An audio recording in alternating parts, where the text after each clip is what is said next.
Good evening.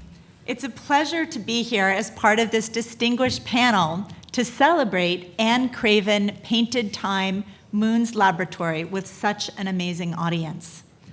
At the outset, I want to offer a special thanks to Jacob Brooks and to Caitlin McDonough for all they have done to make this possible.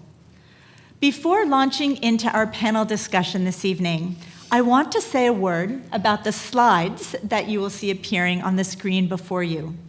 They are intended to provide a sense of the scope of the collaborative project that this exhibition represents. A show that reflects the benefit of the generous and generative participation of the artist. Anne Craven Painted Time Moon's Laboratory originated at the Bowdoin College Museum of Art. Represents an engagement of 6 distinct curatorial voices, 3 at each institution.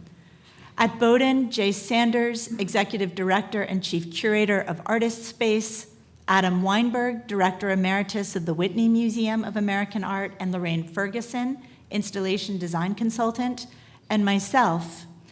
And here at the New York Studio School, Clémence White, Director at Karma, who cannot be with us this evening, but is here in spirit, Julia Trotta, and Matthew Higgs, who are, of course, with us, I'm happy to say. And following our discussion, if you have not already had a chance to do so, there will be an opportunity to see Matthew's installation in person.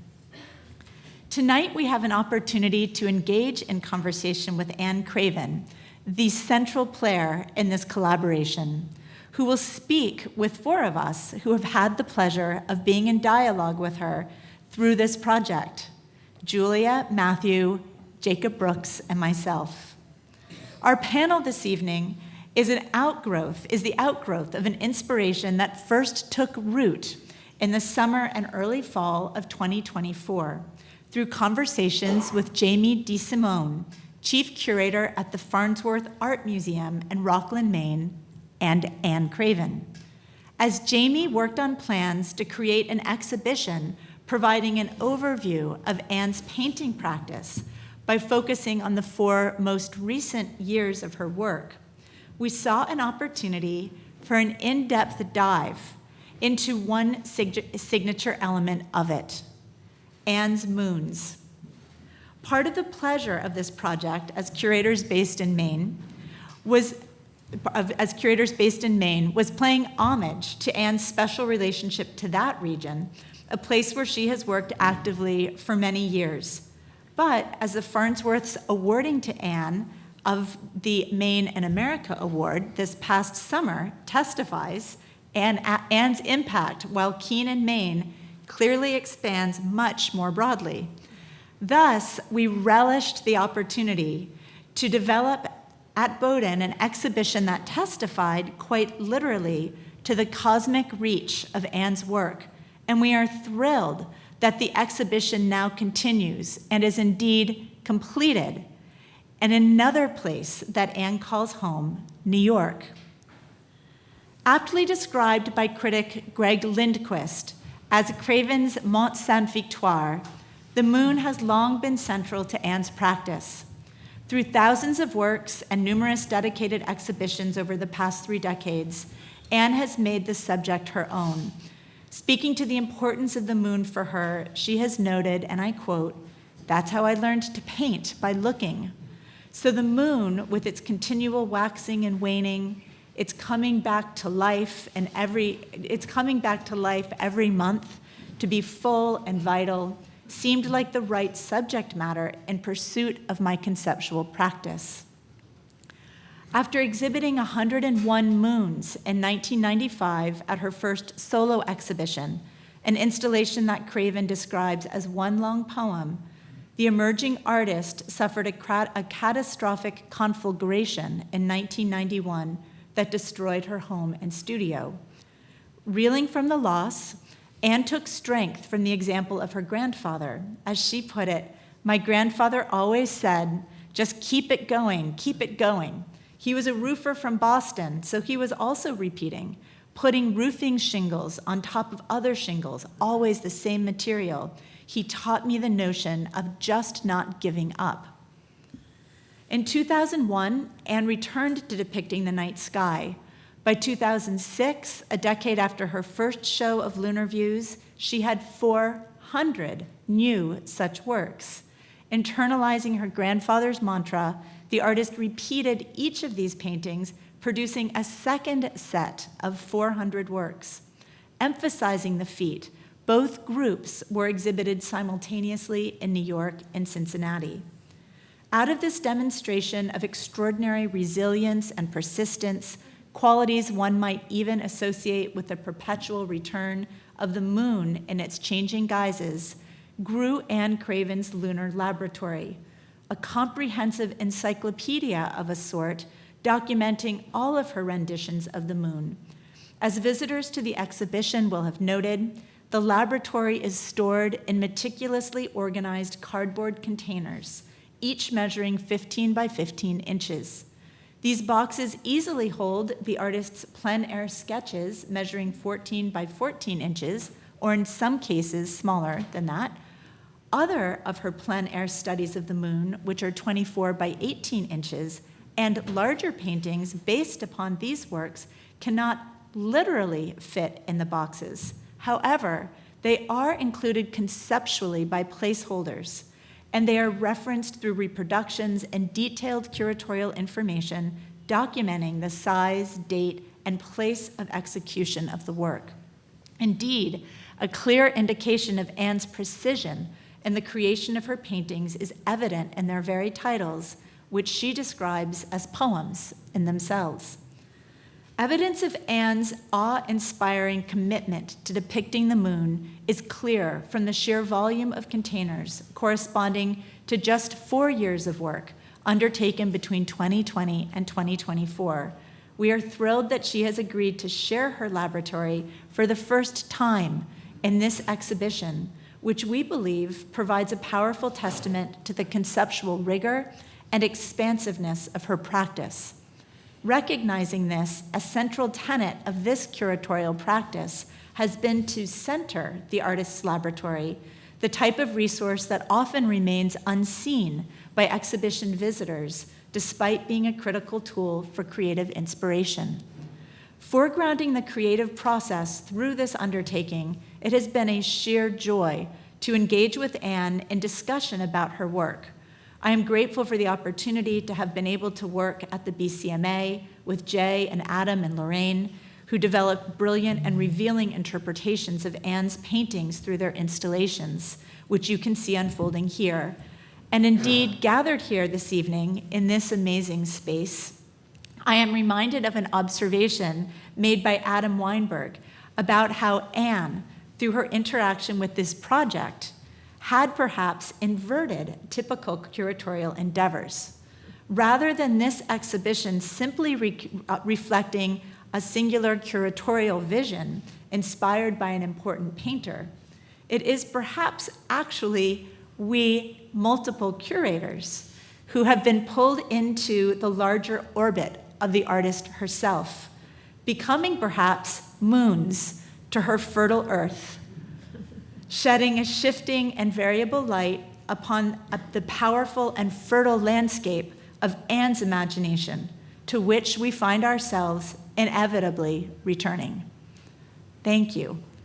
And Anne, I'd love to turn the floor over to you with my thanks for being such an extraordinary partner in this endeavor. Wow. Thank you, Anne. Anne Goodyear. Anarchy. I have a lot of thank yous tonight, starting with Anne Goodyear, and in order of appearance, I would like to start by thanking Anne Goodyear for introducing the idea of this exhibition in Maine, first of all, and then again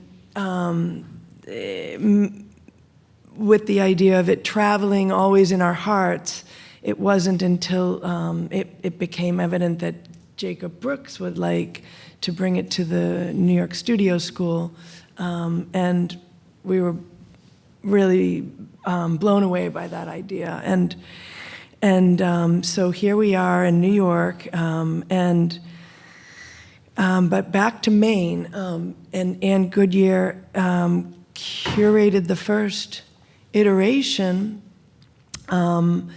in this beautiful little gallery that held so many other people that I know who have had in beautiful shows, and it's opened up in the summertime, and it's in the wintertime. It's a classroom, and Anne calls it her sandbox, the sandbox of ideas. And I was incredibly honored to be part of a trajectory of people who before me, Tom Burkhart, Kathy Bradford, other artists, and so there we are. We hung the show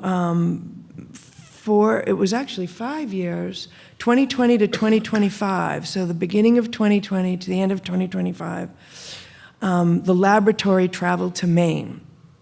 And the laboratory is in the second room upstairs, and the different curators were, they pulled from the laboratory and made their own assumptions about how they wanted to see the work. And every show was like a jewel, and to me anyway, I couldn't believe it. And so the first iteration was Anne Goodyear, the second iteration was Jay Sanders, the third iteration was Adam Weinberg and his wife, Lorraine Ferguson, and then it moved here to the New York Studio School, and Julia Trotta was the first iteration, and then Clemence White, and now Matthew Higgs. And I am thankful to all of you, and am completely blown away by the whole project, because I didn't really expect it to be this heartfelt for me. But I mean, I expected it to be not didactic and not incredibly emotional, but I just, it's really turned into something that is, for me, I'm able to see the work finally, because you're out painting, I'm painting the moon at night. I see the moon in the daytime after I've painted it, of course, but at night is when the magic happens. And when you do see it the next day, it's a different thing. So it's the process is what I'm trying to get at, is the important part. And this whole project was one big long process of allowing me to see what I've done. So I can't thank you all enough for this. And also, it allows the idea of reproducing something that is not a copy, and it's not a copy in a way that is in front of you as it's not about the original the original versus the copy. I do like that, though. I love to think about the copying of a brushstroke, or the copying of a visual movement in my work. But the moon for me has always been about making sense of the moon itself being its own reproductive entity. And I could just merely capture it for a moment. If I could do it, how honored am I to do that? But at the same time, making sense of our moon, not just my moon, but our moon, and how many times things have happened underneath this moon, our own, mediated image in the sky that we see so many other ways. We see it in reproduction, we see it in the internet, we see it in our mind's eye, we see it in our memories, we see it in our dreams. But to take it as subject matter was an important moment a long time ago in my life when I just knew that I needed to have something that came back the same, was forever, never failing to be there for us, for me, for us, for everybody. But it was always different. It was seemingly the same, but always different. So that was my life's project right there. Kind of go no further, but go really further. At the same time, making not taking it too. Not that it's not serious. What I was going to say was more that it's like breathing, that it's like the idea of taking a subject matter and bringing it under your wing, no pun intended, but to bring it into your life. As a student, I'm so honored to be here at the New York Studio School to talk about this for a moment, because when you're picking, or when you're thinking about subject matter, or you're thinking about what you could possibly make as an artist, if anything, because it seems so silly and so not needed, but needed, because, you know, as an artist, you have something that you can't itch until you figure it out. But subject matter is the most important thing for me at the time, and I do believe that when you do understand what you want to paint or sculpt or make or shout or mimic, or, you know, then you're halfway there to making sense of something for yourself and for others. So the moon was that for me, and I think being here at the New York Studio School, I can't thank Jacob enough, Jacob Brooks and Caitlin McDonald for, you know, the dream of, you know, being in this historical space with my laboratory, which I call the laboratory, my moon paintings, and having these amazing people curate around me. And yeah, it's pretty incredible for me to see this. And I'd like to ask, I mean, if other people would have any questions about this. The project I call it the laboratory because it's, first of all, 15 by 15 inch boxes don't contain the 84 by 72 inch paintings that I make, but they're in the box. As Anne said so eloquently, they are in there conceptually because they are placeholders inside each box for every single painting I made in that year of the moon, and so on and so forth, of 2020, 2021, 22, 23, and 24. But for this show, and the show that this, you know, Painted Time, Moon's Laboratory, it's just the 14 by 14 inch and the 24 by 18 inch that we made available to show, because I thought that the intimacy of the smaller works are the engine also that makes they're the engine, they're the laboratory, it's where you pick, it's where you go to look and see where the next, you know, idea could come from. And so it was a perfect place for the school to have it, for students to see, for me anyway. So, you know, and also for me to see them all at once in 6 different iterations was mind-blowing. And otherwise, they live in the boxes, or they leave and they go out into the world, but the boxes are in fact there to be able to dream even further with myself, with with, just looking and walking through a year. As you look at the different boxes, you can look up close and I can see what I painted, where I was. So in a way, again, it's like a Geiger counter for me, or a GPS monitor, or of one long diary, of one long poem as well. So, and I will be painting the moon for the rest of my life. So I think it is a diary for me. It's one long diary of making sense of something that is, just merely in the sky, but also in our hearts and in our minds.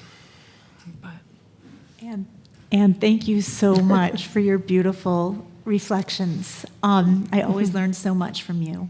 Thank you, Anne. And I wonder now, Julia, if we could turn the floor to you to hear a little bit about the inaugural installation here at the New York Studio School. Yeah, well, thank you, Anne, and Jacob, everybody here. It's been so fun to work with this group of people. It's just been a total pleasure. And I feel like, when Jacob emailed me a couple weeks before the show was supposed to start, I didn't even finish the email, and I was like, yes, of course, anything for Anne. Because she is not only somebody who I adore on a personal level, but I really do think she's one of these artists that the work keeps revealing itself to me over time, and I feel like, it's a privilege to, even think about the material in this way. I'm gonna I just kind of jotted down some notes. I'm gonna start with something Jacob Cassie, who I saw earlier today, wrote, I don't even know how long ago, maybe 2006 or something. But I remember another thing about Anne is that she has all these wonderful people in her orbit because they've worked with her, worked for her, and it's a really deep posse, and I feel like I've also benefited from knowing those people, Jacob being one of them. So anyways, he had said in an introduction, I think, to a talk that you were doing at MIT, and I remember watching it on YouTube years ago, and it's just always stuck with me, so I'm going to share it. Sooner or later, she will get you, whether through her expert execution, her romantic subject matter, or her institutional critique. She does her best to meet you halfway, to let you realize how truly awesome the process of making art, teaching, and living can be. And I think there's something about that got me, and that's what Anne's work is about to me. It's kind of about life and death, and I don't mean that in a dramatic way.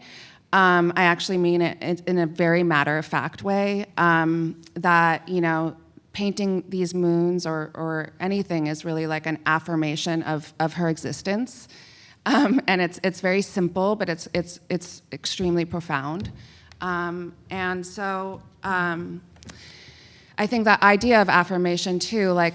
We're working on a show that Anne's in a couple weeks that I'm organizing, and it's called "Hello the Roses," based on a poem by Meme Bressenbrugge.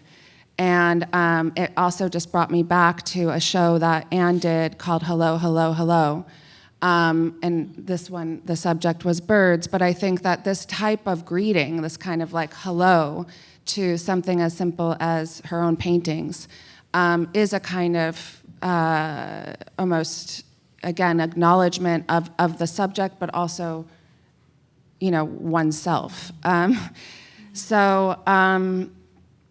What got me, I guess, about Anne's work beyond just, the lusciousness of each individual painting, is her very complex systems. She's like a systems person. And I think it's like organizational systems, ecosystems, solar systems. It's like their systems are a constant. And I feel like being invited to kind of be in this system, this network of works, really has allowed at least me to get a better, almost, like to kind of be in her, ecosystem. This is also Jacob's, what Jacob said. Her, she's kind of saying that, in a way, like the shows can seem redundant because it's subject matter that gets repeated and repeated. But if you've actually experienced the shows yourself, you would know for sure that this repetitive gesture is coming to you in complete earnest, almost as if Craven feels indebted to the originals for giving her such pleasure. So I think as much as it's a conceptual project, it's also about the pleasure of, I think, when we talk about like conceptual art, I think a lot of people think about something that's extremely esoteric and in some ways like hard to visualize. But I think, when On Kawara comes up, or, artists like this, but I think what Anne's doing is so much about pleasure, about our pleasure looking at the work, and your pleasure making it, that I think like this is again, a kind of profound thing to say that, you can make conceptual art and it be beautiful and full of pleasure. That being said, I do think her work, and to me, often is related to death. And I think that, like, I was also thinking the other day about, we had a dinner early on in knowing each other with Joan Jonas. And if anybody saw her show at MoMA, the first piece was the one that got me, and it was one where she woke up every morning and went to bed every night in Nova Scotia, and she'd say good night and good morning to the camera, and that was it, and she did it every day. And to me, I think about that work, and I think about her, and I think, wow, this is just, one day myself, everybody in here won't be around anymore, and just that kind of like, simple, it almost made me feel like a kind of loss, looking at that, and I feel that way sometimes about thinking about your moons. It also made me think of like, another thing I read, and I don't remember where, but somebody asked you, how do you know what to paint? And I think you said something like, I paint what I think my mother would love. So I think, like, again, like that kind of like almost memory of a person, of a object, of a animal, comes into play a lot. So anyways, that's just the things I thought about leading up to today. But I think also, like, in terms of how I approached this project, which I really do think is such a core kind of project for Anne, I think, and for understanding her work. And it's like, we in this, I forgot how many, 6 shows, it's like it's like an attempt to exhaust the possibilities, which can never be exhausted. So I think like that, even that in and of itself, I think is like a kind of a way to think about the fact that Anne's project is never done. And so the only tool that so when I was asked to do this, I didn't have a ton of time, and I looked at the like tiny little like JPEGs of each work, and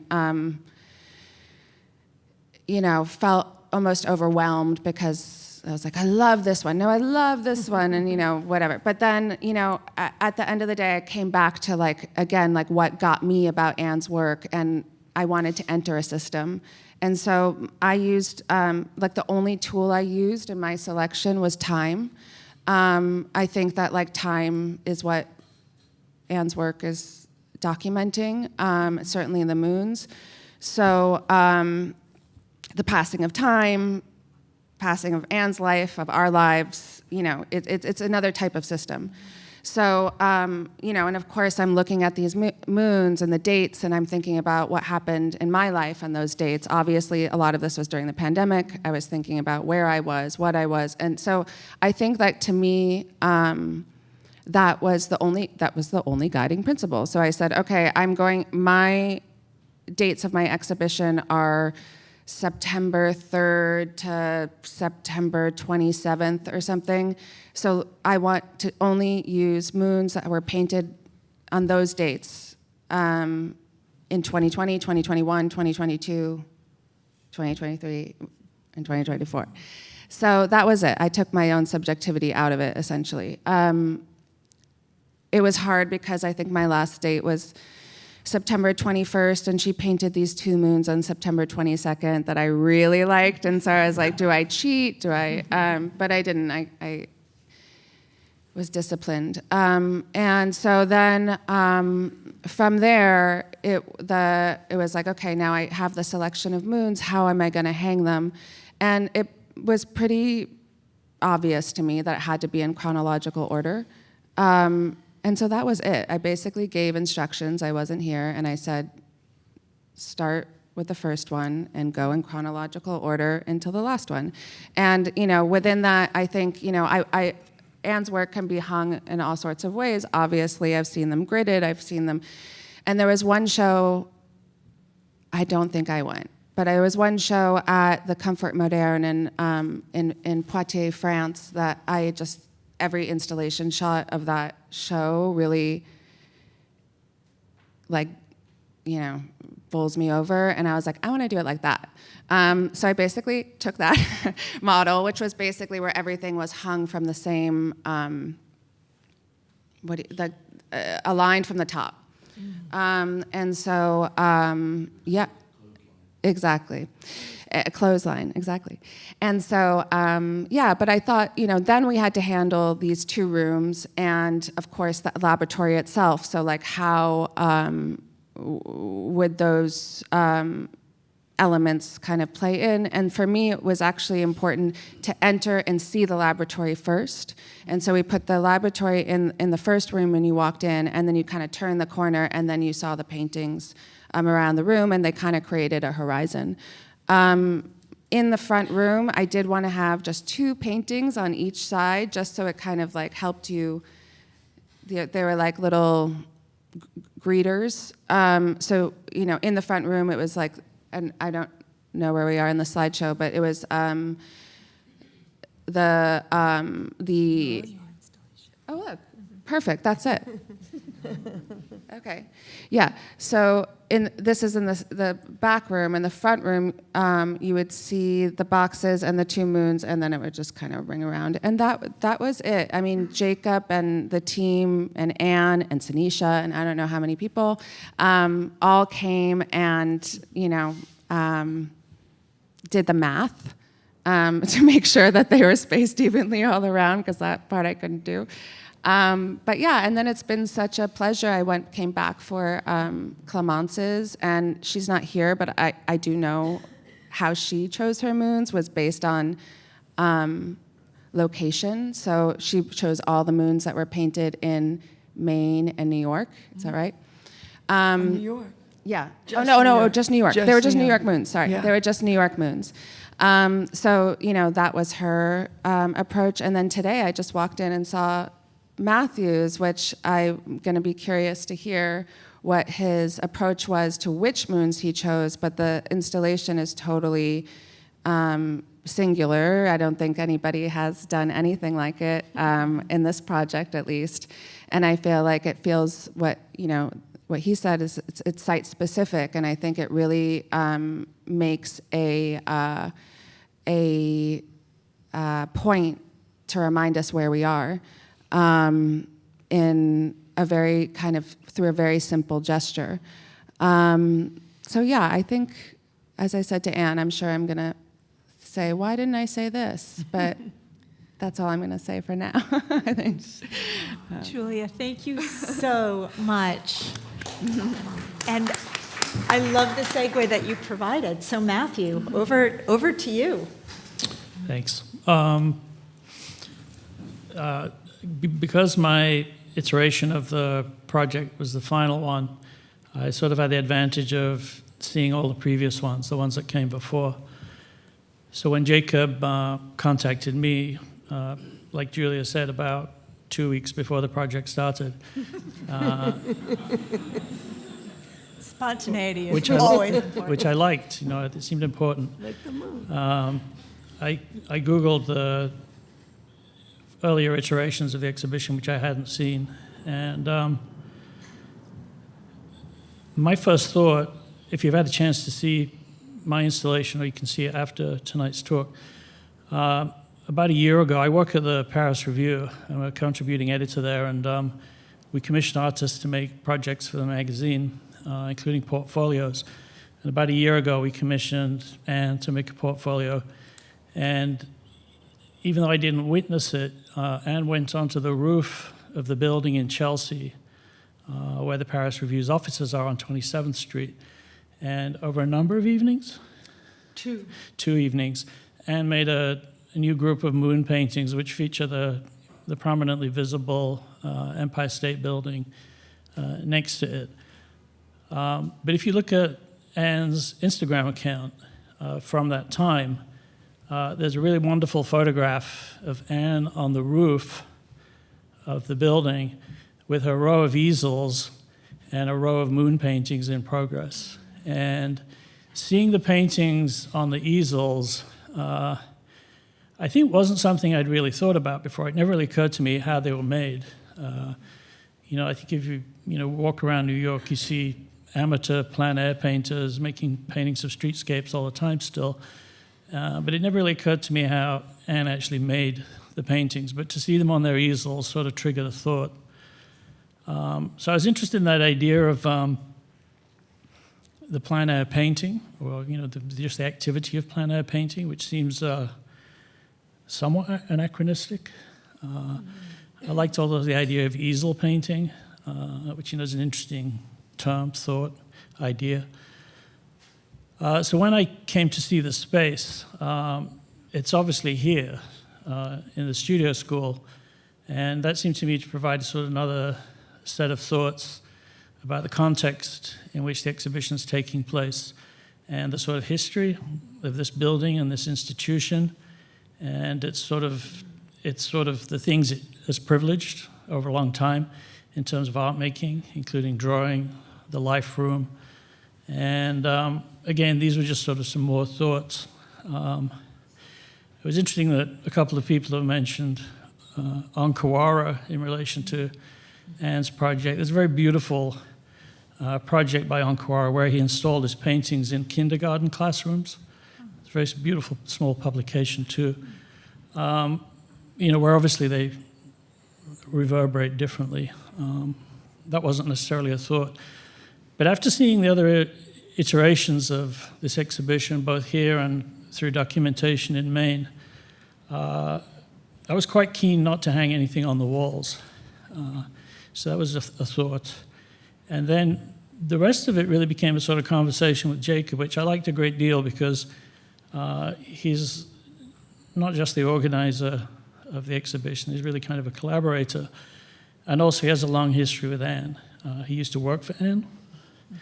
And I liked that sort of, his sort of intimate relationship with the work and knowledge of the work. And then his new role at the school. And so my idea was really quite straightforward, which was to create something, a kind of sort of tableau that sort of looked like a kind of life room. And I asked Jacob, initially I thought, well, we just buy some easels online. You can buy very cheap ones from like Blick, they're like $20 each, just sort of spindly metal things.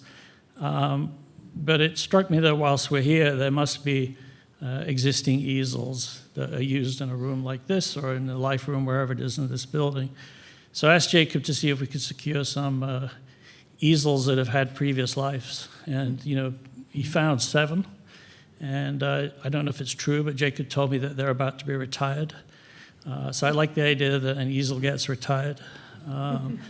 But I also really like them as objects because they've been handmade by someone in the past. They're not store-bought easels from 50 years ago. Somebody made them. So they have very kind of interesting and idiosyncratic qualities to themselves as objects. And then when we installed this, which was only 2 days ago, I asked Jacob if they had daises, where the model would typically sit. So that could be kind of sort of a central focus for arranging the easels around the situation. So it's really trying to create sort of like a faux tableau, a kind of faux situation. But that triggered, for me at least, thoughts about plein air painting, about easel painting, about the life room, about the relationship with the academy, and the idea of the sort of pejorative term academic art. And also, one of the things I was interested in was to not show very many of the paintings, because I think one of the things I like about the second part of the show, which is the laboratory, which is the boxes of paintings, is there's a kind of sort of absurdity to the amount of paintings. And there's a kind of comedy, I think, to the kind of extremes that Anne goes to in making these works. I think in your introduction, Anne, you mentioned that Anne made a set of 400 of these paintings, which is amazing to me that someone has the patience to do that. And then you said she actually made a second set of 400 paintings. And that in itself, that sort of commitment to something, there's a kind of absurdity and a comedy to that too. So whilst I accept that, the works themselves can be interpreted as being essentially quite moving, life and death, very emotional, have sort of psychological resonances, whatever our interpretation or relationship with the subject of the moon might be. I also like the fact that, in fact, I'd say throughout all of Anne's work that I'm familiar with, there's a kind of comedy, and there's a kind of sort of humor to the scale of repetition and multiplication in the work. And in that sense, it really sort of resonates with, say, the work of Josh Smith, who I think I encountered Anne and Josh's work pretty much simultaneously in New York 20 years ago, whenever it was. So all of these thoughts were just orbiting simultaneously. And through conversations with Jacob, the final manifestation came together quite quickly. In terms of the actual paintings I selected, there were only 7 of them. And with Jacob, I just asked us to find a group of paintings that were essentially very similar, or quite similar looking. And I was interested in that sort of idea of difference. I think certainly from my memory of being at art school in the mid-1980s in the life class, it's such an unusual situation to find yourself in. So there's a group of people responding to a common subject, usually the human form, and each one of you makes a different response to that, and your drawings are different, literally different because you're in a different position, but also the resulting works that are made collectively in a kind of life room situation. They're as interesting for their differences as they for what they share in common. So I was interested in a group of paintings that are essentially similar, but somehow in subtle ways quite different. And so we ended up with this group of paintings that really do look quite alike. And it's probably, the specifics of the painting I chose is probably not the most important part of the installation. It's just one element within it.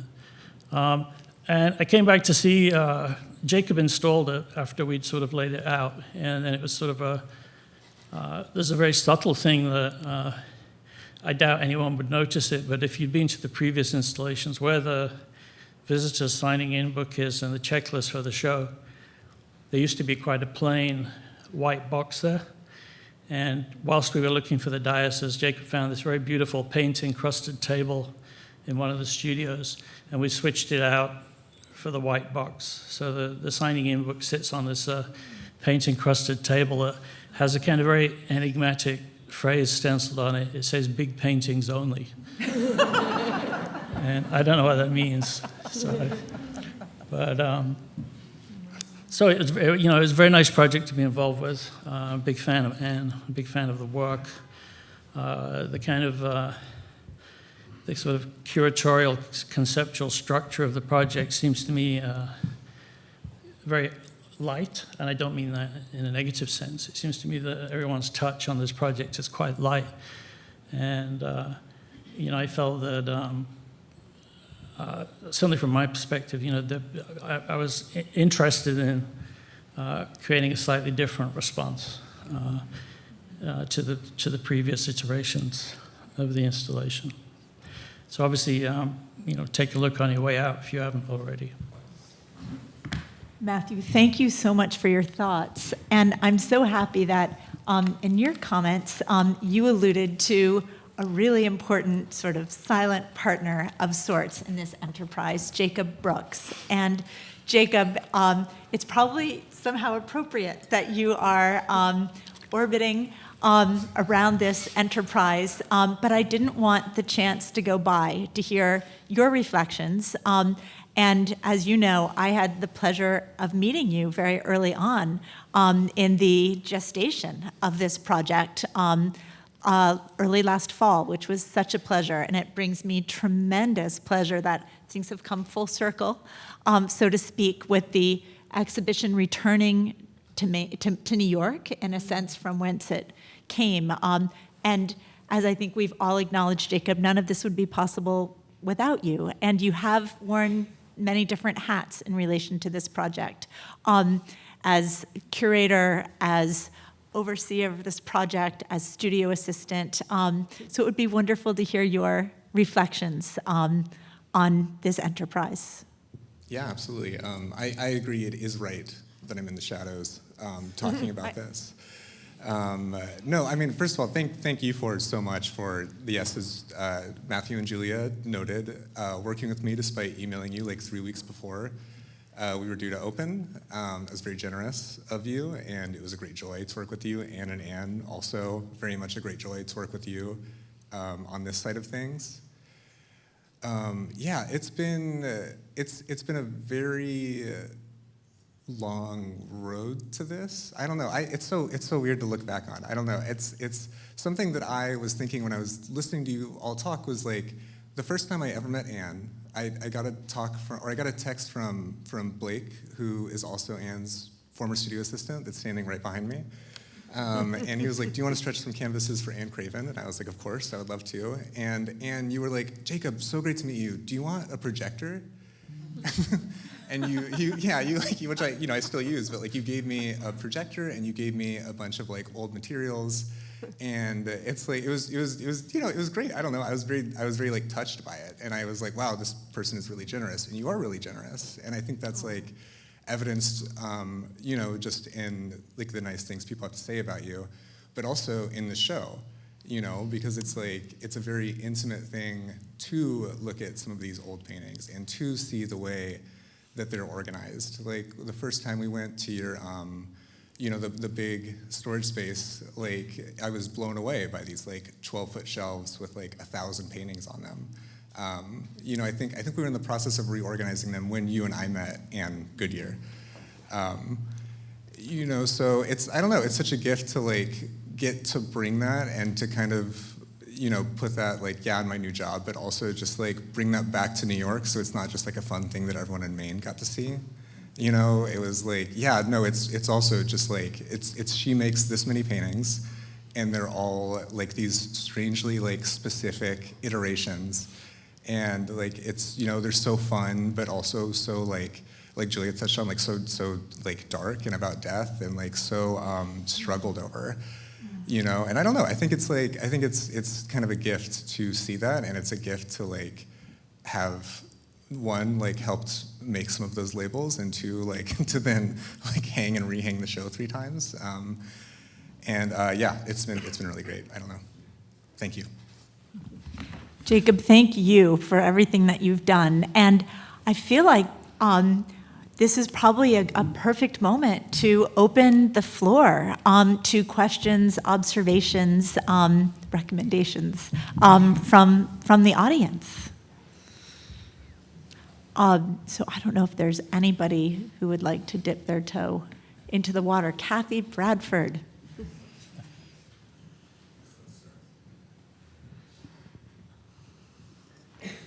Anne, you just said the word full circle. So appropriate. Has this project come full circle? Is this it? You know, Has it come full circle? Is this that's all the iterations have been That's- completed? That's a great question. I love the fact that actually Matthew has given us a circle in terms of the way in which he has arranged those canvases. I absolutely love that aspect of the project. I love the notion of orbiting. I love the fact that one of the brilliant things about Anne's work is I think she reminds us that even though things may orbit, even though there may be these repetitions, that nothing is ever really the same, and that rotations don't exhaust their subject. So I would imagine that perhaps in some ways this is just the beginning. But I'd love to open the floor up maybe to you, Anne, to reflect on Kathy's observation. Thank you, Question. Kathy. That's a great question. And I also like that it's a circle, as a full circle. Visually, that just threw me into an idea that I wanted to talk more about, too, was the idea of plein air. And, you know, for me, it was a bit of an anarchistic moment, choosing it. And that Matthew brought up, and it has a lot to do with painting from observation, from what I learned. So seeing that the moon could be something that had the audacity of, walking me through life was pretty important back then, but I couldn't even begin to believe that I was thinking that, but more so I was thinking that it was going to be my guide, my reset button. Painting the moon, it was probably thought about also as very private back then. I didn't want to admit to that, but I had written a thesis on Agnes Martin and her continuous line, and I was convinced that the moon, for me, was my continuous line, although it was life lived. And taking the idea that whatever path I'm going in with my work, to be able to paint from life would be my reset button. So that would be no matter what happens, and different things have happened with subject matter, but I haven't gone too far from painting on plein air. But the larger works aren't plein air. The larger works are from the smaller works, which are plein air. The birds are not in plein air, although I do have a couple taxidermied birds that I did paint from life. But those, those are different. It's a different project. But the moons are my way to never forget where I came from. The brushstroke being an important element in an artist's oeuvre. Could that be considered subject matter? And so, yes, I think that the brushstroke, first of all, on plein air, from making sure that you never fall far from. Never fell far from where I was actually coming from. That plein air could be a little embarrassing, but it's never ever. It's always carried me through. But at the same time, the idea of blowing up a smaller work to make a bigger work, a brushstroke, considered to be a timepiece. If you recreate it in a larger work, that actually does talk about time in a way that is different than talking about time. So a lot of my work is about the in-between, the in-between, it's the process. So, and full circle, gosh, I think full circle will be when I can't paint the moon anymore. I always think, well, what am I going to paint when I'm really old? Probably the moon, or just the memory of the moon. That's what I'll do.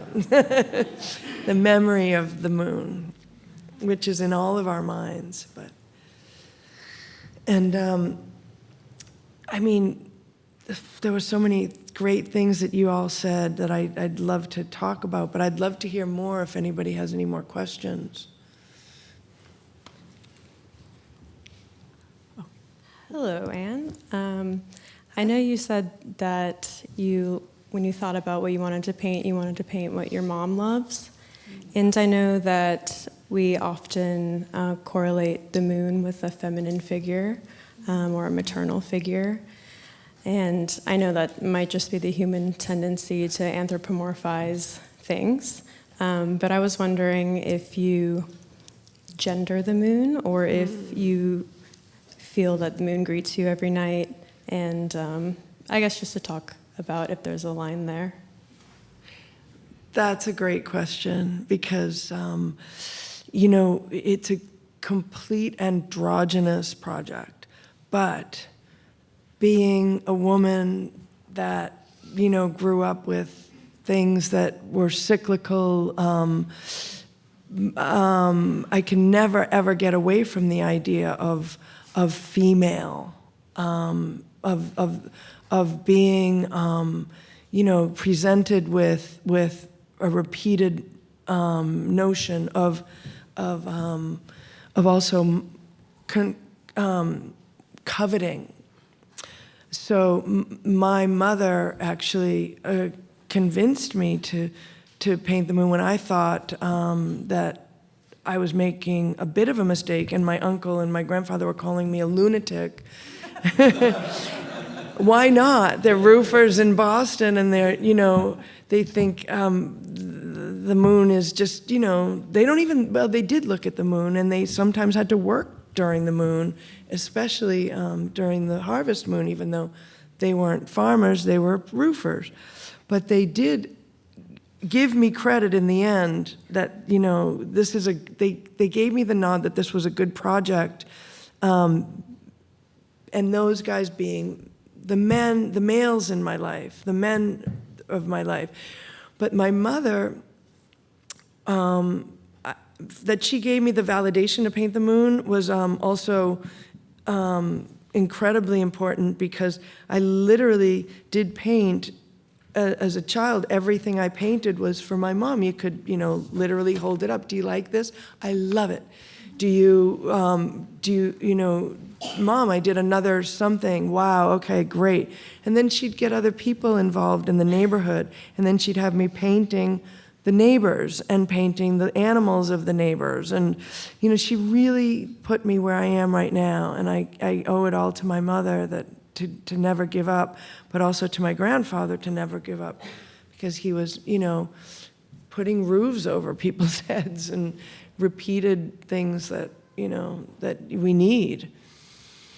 But yeah, I mean, so I hope I answered your question, but I don't think I did. Beautiful show, Anne. Marcia Annenberg.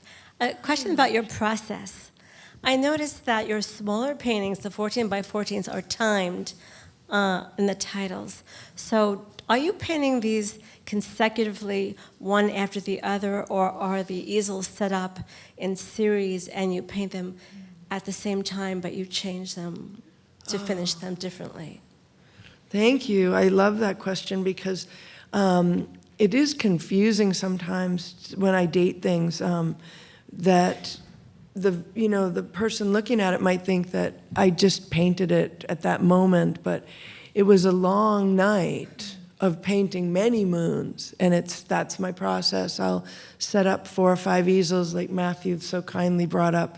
When the Paris Review asked me to make a portfolio for them, they asked me to come and paint on the roof of the Paris Review roof, and I said I would love to.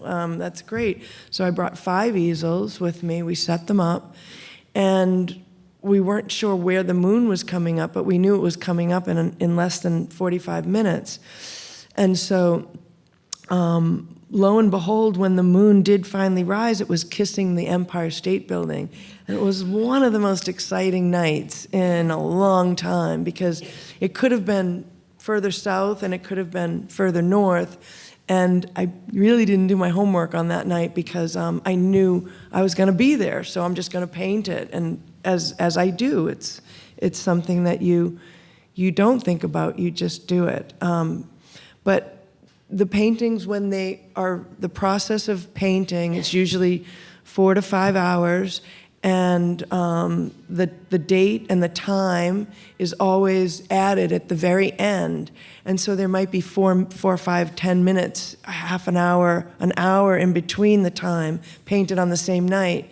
But it literally is when I finished the last brushstroke.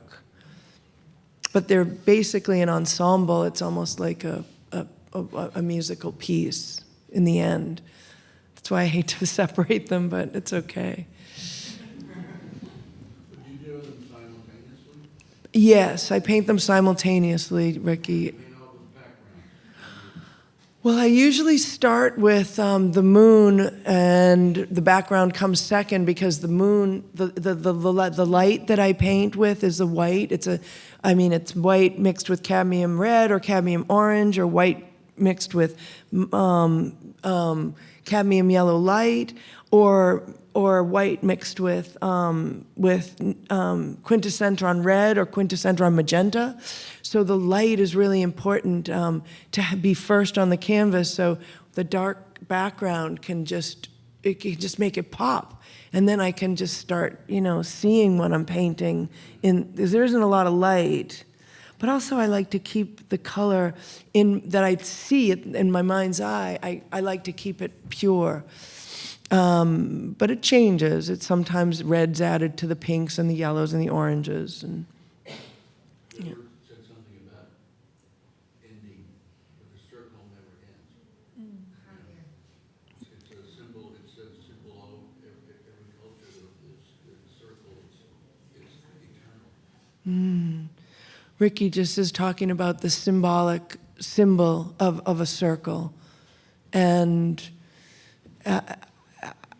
I agree. It's the moon is our cyclical symbol of a circle, and it's something that everybody has access to. West Texas, where there's nothing, so the moon I was really obsessed with the moon. Wow.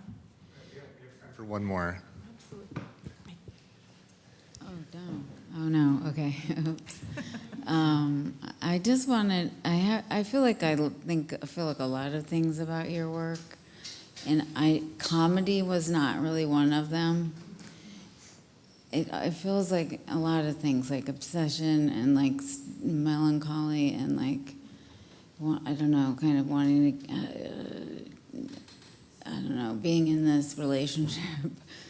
And I just wondered what you thought about like the idea of comedy, which I don't totally not really, like, how do you feel about that idea? Well, I wrote it down when Matthew said it. I loved it. But at the same time, it's kind of absurd. It's absurdity. To paint the moon is absurd, and it's like chasing the moon. That statement is, sort of absurd. So in a way, it's comical for me when people remind me that it's comical for them, to see the moon replicated in ways that is very emotional to me. But at the same time, why not have it be comical? Have it be, also like a parlor trick. Like, now you see it, boop, now you don't. It is completely full on. Like, it is like, yeah. But I don't mean in it a to be great way. comical. Oh, sorry. Oh no, I'm just saying, and there is a kind of massiveness about it that's kind of amazing. I'm not sure it's like funny to me, but. Yeah, it's not about funny. It's more about the absurdity of it. But I'd like to think that I can have fun within it, and but it is a very serious project at the same time. So comedy and tragedy life and death. And I wasn't, I wasn't suggesting that it's not serious. I think. Oh no, I know, No, but absolutely. I think one of the things that interests me a great deal about your work generally, but let's say the moon specifically, is that in its proliferation, or just, as Jacob mentioned, he went to see your storage and there's thousands of paintings there. There's not really thousands. Well, we know there are at least 800 moons somewhere, plus the ones that are here, so that's more than 1,000. But it seems to me that, I know it's not really the intention of the work, but I think it's a part of the work, because it seems to fundamentally challenge the way that artworks function, which is around their uniqueness and their scarcity. Whereas in this body of work, or your practice more generally, you're not just alluding to a kind of mass production of a kind, or Warholian times two, but at the same time, it seems to be there's something, the Brooklyn painter Steve Keen comes to mind. He's the guy that's made something like 500,000 paintings to date, gives them away or sells them for a couple of dollars, but he'll make 300 or 400 paintings of a Pavement album cover, and then he sells them for $2 to $3. And I think he's made about 500,000 paintings to date. And I think in a different way, with different intentions, he's doing something similar to you, which is setting up a very complex set of thoughts around the work of art. Well, I also want to remind you. Just reminded me about another obsession I had as a kid, listening to Jonathan Richman and going faster miles an hour on Route 128, again and again, and his obsession with time, and with the repeated notion of doing something again and again, like driving up Route 128, which is where I grew up, and but it's it has. I mean, I also had something else to say about the notion of shoot, I forget now, but of it. The process is about it's not about the original versus the copy, or the original being more important than a copy. It's about, each one is original. Each brushstroke can be original because it has a different time element added to it, or it's never the same, and life is never the same. So that's more the process of, yeah. Can I think also a part of moons and everything else, but specifically moons, is that you repaint them bigger often. And everybody does that. So you'll see a moon that's that she painted at a certain moment, and then she'll use that as a reference to make a moon later that's bigger, and maybe then the mirror of that moon. So you iterate on the moons done in plein air, and they become source material in other ways too.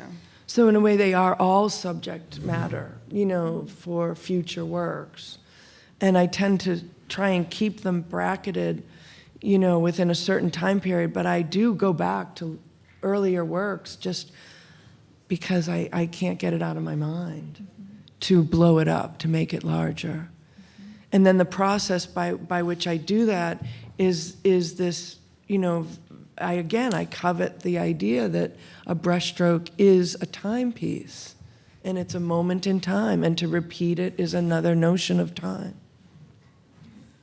It's interesting, as we conclude our discussion, I'm reminded of a brief conversation that Anne and Julia and I had just before this panel got underway about this notion of reflection and moon mirroring. And I'm struck by that notion that when we think about things repeating, they go on ad infinitum, and that there's a way in which our capacity to perceive is overwhelmed.